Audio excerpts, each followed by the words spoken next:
Stop checking the price of your crypto for a second. Ask yourself something way more important. If exchanges froze withdrawals right now, could you access your money? Because in every financial panic, the first thing that breaks isn't price, it's access. While most investors obsess over price, experienced investors obsess over access. Who controls the keys? Who can actually move the money? Who has final settlement power? If you care about those questions, you're already thinking like a system investor. You might think your crypto is safe on that exchange, but what you're holding is a fragile IOU. We saw it with FTX, where billions in customer funds just disappeared. And we see it all the time when exchanges suddenly pause withdrawals during market craziness, blaming unscheduled maintenance. The good news is, there is a way to take back control, to make your crypto truly yours. It's a fundamental principle every investor needs to understand. In this video, we're going to walk through the exact steps to secure your digital wealth with cold storage. By the end of this, you will have a framework for true financial control. The most important lesson in crypto is this: not your keys, not your coins. When you leave crypto on an exchange, you don't actually hold the private keys. The exchange does. Think of them as a custodian, like a bank. The balance you see on your screen is just an entry in their private database, a promise to pay you back. This creates counterparty risk, which is the risk that the other guy won't be able to fulfill their promise. And this isn't theoretical. When FTX collapsed, customers didn't lose money because Bitcoin stopped working. They lost money because they didn't control the keys. That distinction changes everything. If you're already concerned about this, you're thinking like a system investor. You care more about the plumbing than the water pressure. So how do we fix the plumbing? The solution is cold storage, which just means the private keys to your crypto are stored on a device that is completely disconnected from the internet, usually a hardware wallet. Here's how it works. Think of it like a CEO signing a contract. First, you prepare the contract details on an internet-connected computer. This is like setting up a transaction in a crypto app. Then, the unsigned contract is taken to the CEO for a signature. This is your app sending the transaction details to your offline hardware wallet. The CEO signs it with their personal pen in the security of their office. This is your hardware wallet using its private key, which never leaves the device, to cryptographically sign the transaction. Finally, only the signed contract leaves the office to be executed. Your app broadcasts the signed transaction to the blockchain. The pen, your private key, never left the secure room. Because the keys are always offline, they are protected from online hackers, malware, and phishing attacks. Recap. Cold storage keeps your private keys completely offline, allowing you to approve transactions without ever exposing your keys to the internet. Not all wallets are created equal, and a smart investor uses the right tool for the right job. The crypto world is split into two camps: hot wallets and cold wallets. Hot wallets are always connected to the internet. Think of browser extensions like MetaMask or mobile apps. They are great for convenience, perfect for daily transactions, using decentralized apps, and handling small amounts of crypto. You do control your keys, which is a big step up from an exchange, but those keys live on a device that's always online, making them vulnerable to hackers. Cold wallets, or hardware wallets, are kept completely offline. They are less convenient because you need the physical device to approve anything. This friction is a security feature, not a bug. They offer the highest level of personal control and self-custody. Here's a fast gut check. If your phone disappeared tomorrow, would you still be able to recover your crypto? If the answer is, I'm not sure, this video is exactly why you're here. Here's the best analogy. A hot wallet is like the cash in your physical wallet. You keep a reasonable amount there for daily spending. You wouldn't walk around with your entire life savings in your back pocket. A cold wallet is like your fortified home safe. This is where you store the vast majority of your wealth, the assets you cannot afford to lose. So, a quick mental checklist. Hot wallet for daily spending? Check. Cold wallet for long-term savings? Check. The best strategy isn't hot versus cold. It's using both in a layered system. Recap. Use a hot wallet for everyday convenience and a cold wallet for the long-term security of your main holdings. All right, let's walk through this together. No jargon, no rush. This is the process that puts you in control. Step 1. Choose your cold storage wallet. For most people, the choice comes down to a few trusted brands: Ledger, Trezor, or Tangem. Ledger devices use a secure element chip, like in a passport, to protect keys from physical attacks. They pair with the user-friendly Ledger Live app. Trezor is the original hardware wallet and is famous for its open-source software, which allows security experts to verify its code. Tangem is a newer approach using smart cards. Instead of a written seed phrase for backup, you have 2 or 3 identical cards. If you lose one, you use another. You can't go wrong with a Ledger or Trezor to start. The most important thing is to pick one.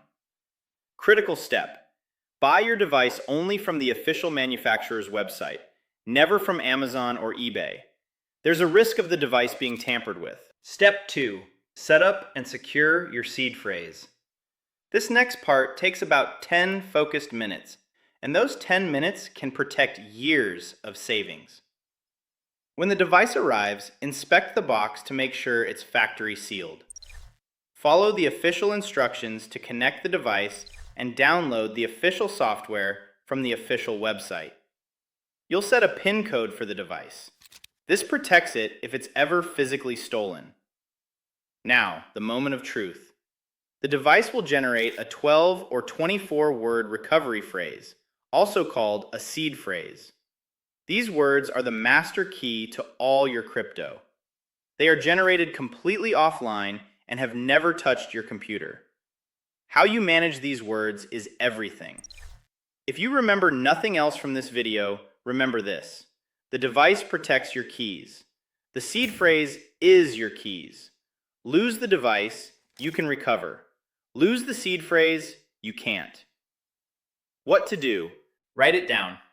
Use a pen and paper. Write the words clearly and double-check the order and spelling. Upgrade to steel.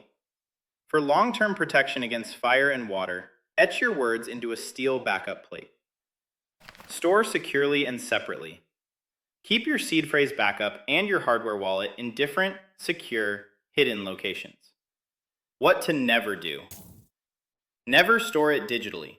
No photos, no text files, no password managers, no cloud storage. If that device or account is hacked, your funds are gone. And let's make this a permanent rule. If anyone, ever, asks for your seed phrase, it is always a scam. Step 3. The test transaction. Before moving your main funds, send a small test amount first. Get a receiving address from your new wallet's app. Your hardware wallet will ask you to confirm this address on its physical screen. Make sure the address on your computer exactly matches the one on your device. This is a critical security check. Go to your exchange and send a small amount, like $20, to that address.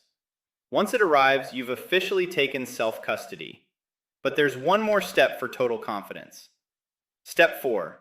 The confidence test. Optional. This might sound intense, but it's actually the safest way to prove your backup works, using a tiny test amount. You're going to simulate a disaster. Wipe your hardware wallet, resetting it to factory settings. Start the device up again, but choose the option to restore from recovery phrase. Carefully enter your 24 words. Your $20 test balance should reappear. Now you know, with 100% certainty, that your backup works and you can recover your funds no matter what. You can now confidently move your main holdings. Recap. By carefully setting up a hardware wallet and securing your seed phrase, you can test the entire process and gain full confidence in your backup. With cold storage, you've eliminated exchange risk, but you've taken on personal responsibility. Here are the new risks and how to manage them. Losing your seed phrase. If you lose your device and your backup phrase, your funds are gone forever. There is no customer support to call. Solution. Create multiple backups, preferably on steel, and store them in different, secure geographic locations. User error. If you send crypto to the wrong address or on the wrong network, it can be permanently lost. Solution. Always send a small test transaction first. And always triple check the address, making sure to verify it on your hardware wallet's physical screen. Pause for a second and think about this. If something happened to you tomorrow, could your family access these assets? This is the risk almost everyone ignores: inheritance planning. If no one knows about your crypto or where to find your seed phrase, your wealth could be lost forever. This isn't legal advice, but you need a plan. This might involve creating clear, secure instructions for a designated heir or a legal professional. You could use a safe deposit box that an executor can access, or securely share parts of the information with trusted family members. The key is to have a clear plan so your wealth doesn't disappear. And almost nobody talks about this. But one of the biggest reasons people lose generational wealth in crypto isn't hacking. It's that nobody knew how to access it when the owner passed away. Recap: the biggest risks of self-custody are losing your seed phrase and user error, and you must have an inheritance plan. Now that you have the tools, let me share the personal framework I use to layer my security. I don't use just one wallet, I use a system of wallets. Wallet 1, the spending wallet, hot wallet. This is a mobile or browser wallet holding a small amount of crypto, like cash in my pocket. I use it for small, everyday things. If it were compromised, it would be annoying, not catastrophic. Wallet 2, the trading wallet, hot wallet. This is also a hot wallet, but it's for more speculative activities like experimenting with DeFi or minting NFTs. It holds capital I am mentally prepared to lose, and it's kept completely separate from my real investments. Wallet 3, the vault, cold storage. This is the core of my net worth. It's a hardware wallet holding the vast majority of my crypto, my long-term investments that I rarely touch. Its only job is to be secure. Think of this like a castle. The outer courtyard is your spending wallet. The inner walls are your trading wallet. The vault in the center is cold storage. Every layer exists to protect the layer behind it. This tiered system firewalls my risky, everyday activities from my life savings.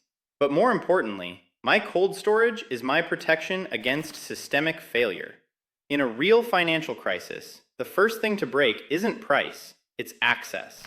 Banks close, ATMs run dry, and exchanges halt withdrawals.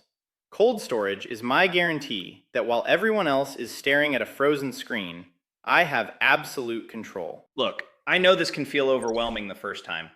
That's normal. Cold storage isn't about being paranoid. It's about removing a single point of failure from your financial life.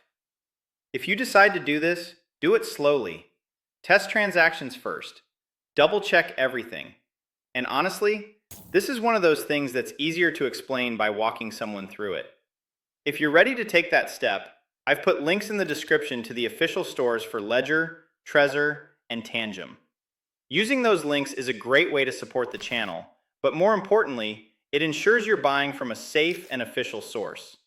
The move into self-custody is the single most important step in your crypto journey. It's the moment you graduate from being a passive speculator to a sovereign individual. The people who survive in this space long-term obsess over custody far more than they do daily price charts. Stop holding a fragile IOU. Follow the steps we've laid out today. Buy a hardware wallet, set it up right, and secure your seed phrase. The power is now in your hands. If this video helped you understand custody and control better, you can now use your weekly YouTube hype next to the like button. It helps this reach more people without clickbait. And if you want more videos that explain how financial systems behave under stress and how to stay in control, consider subscribing. Because in this space, the investors who survive long-term aren't the ones chasing price. They're the ones who understand access.